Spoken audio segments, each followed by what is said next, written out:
ఒక్కొక్క వ్యక్తికి ఒక్కొక్క కృష్ణ పరమాత్మలాగా ఆయన లీలను చూపించాడు. మరి ఉత్తరం వైపు, దక్షిణం వైపు, పడమట, తూర్పు అన్ని వైపులా కూడా నా వైపే చూస్తున్నాడు, నేను అతన్ని చూస్తూ ఉన్నాను. ఇదంతా కూడా కృష్ణ పరమాత్మకు తినిపించాలి, కృష్ణ పరమాత్మకు సమర్పణ చెయ్యాలి అని అనుకుంటున్నారు.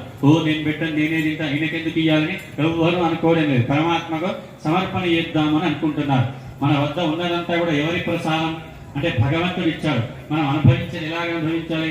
భగవత్ ప్రసాదంగా దాన్ని మనం అనుభవించాలి. భగవత్ ప్రసాదం తీసుకొచ్చి మనం ఒక్కరమే తింటామా? అందరికి పెడతామా? అందరికీ పెడతాం. అట్లాగే మనకి ఇచ్చిన సంపదను కూడా కొంత భాగము భగవత్ స్వరూపులైనటువంటి అన్యులకు కూడా సమర్పణ చేసేటటువంటి ప్రయత్నం చేయాలి.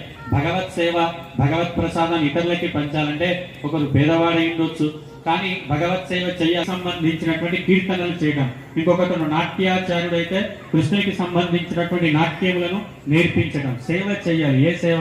భగవత్ సేవ. మన దగ్గర డబ్బుంటేనే సేవ అని కాదు, ఏది వస్తే మనకు దానిని ఉపయోగించి ఆ వృత్తి ద్వారా భగవంతుని మనం సేవించే ప్రయత్నం చేయాలి. ఒక ఆయన ఈశ్వరుడి యొక్క సేవ కొరకు ఉపయోగించేటటువంటి ప్రయత్నం మనం చేయాలి. భగవత్ ప్రసాదంగా మరి మన యొక్క సమయాన్ని మన